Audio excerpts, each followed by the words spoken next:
Assalamualaikum warahmatullahi wabarakatuh. Perkenalkan, nama saya Muhammad Abdul Nasir dengan NPMC 124015. Pada video ini saya akan menjelaskan 4 pemeriksaan kimia klinik, yaitu kolesterol, asam urat, kreatinin, dan ureum. Meliputi prinsip metode, akurasi dan presisi, cara mendapatkan hasil yang baik, pencegahan kesalahan, faktor pengganggu, kendala metode, serta kesimpulan kelebihan dan kekurangan masing-masing metode. Nah, yang pertama itu ada kolesterol. Menggunakan metode CHODPOD, prinsip pemeriksaannya itu kolesterol ester dihidrolisis oleh kolesterol esterase menjadi kolesterol bebas. Kolesterol bebas ini dioksidasi lagi oleh kolesterol oksidase menghasilkan H2O2. H2O2 ini bereaksi dengan fenol dan 4 amino antiprin oleh enzim peroksidase membentuk warna merah kuinonamin. Intensitas warnanya itu sebanding dengan kadar kolesterol. Parameternya itu panjang gelombang ada di 505 nanometer, metodenya endpoint, spesimennya serum atau plasma, faktor pengganggunya itu ada hemolisis, bilirubin tinggi, dan lipemia. Kemudian kendala metodenya itu hasilnya itu dapat bias pada sampel yang sangat lipemik.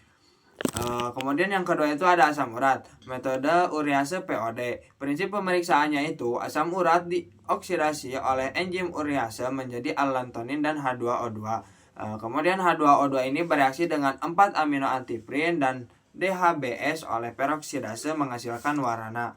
Absorbansi warna sebanding dengan kadar asam urat.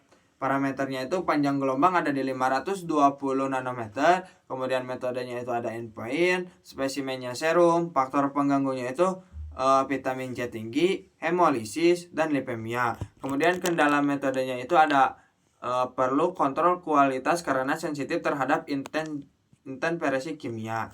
Nah, yang ketiga itu ada kreatinin. Kreatinin ini menggunakan metode ZAPE atau kinetic colorimetry. Prinsip pemeriksaannya itu kreatinin bereaksi dengan asam pikrat dalam suasana alkali membentuk kompleks berwarna merah. Laju pembentukan warna diukur secara kinetik dan sebanding dengan kadar kreatinin. Nah, parameternya itu panjang gelombang ada di 510 nanometer, kemudian metodenya itu fixed time atau kinetik, spesimennya itu serum, plasma, atau urin. Nah, faktor pengganggunya itu glukosa tinggi, badan keton, protein, dan obat-obatan tertentu. Kemudian kendala metodenya itu kurang spesifik dibanding metode enzimatik. Nah, kemudian yang keempat itu ada ureum. Metodenya itu urease GLDH atau UP. Prinsip pemeriksaannya itu ureum dihidrolisis oleh urease menjadi amonia dan CO2. Amonia bereaksi dengan ketoglutarat oleh enzim GLDH menggunakan NADH. Penurunan absorbansi NADH pada 340 nanometer sebanding dengan kadar ureum. Nah, parameternya ini panjang gelombang ada di 340 nanometer, metodenya fixed time, spesimennya itu serum, faktor pengganggunya itu ada amonia lingkungan dan penggunaan antikoagulan tertentu. Kendala metodenya itu memerlukan spektrofotometer UV. Nah, kemudian di sini ada akurasi dan presisi. Faktor yang mempengaruhi akurasi itu ada kalibrasi alat, standar dan reagen valid, volume pipetnya tepat, panjang gelombang sesuai. Faktor yang mempengaruhi presisinya itu ada teknik pipet konsisten, suhu reaksi stabil, waktu inkubasi tepat, dan penggunaan kontrol kualitas. Kemudian cara mendapatkan hasil yang baik itu menggunakan sampel segar, tidak hemolisis, ikuti prosedur sesuai kit insert, gunakan kontrol normal dan abnormal, baca absorbansi pada waktu yang tepat.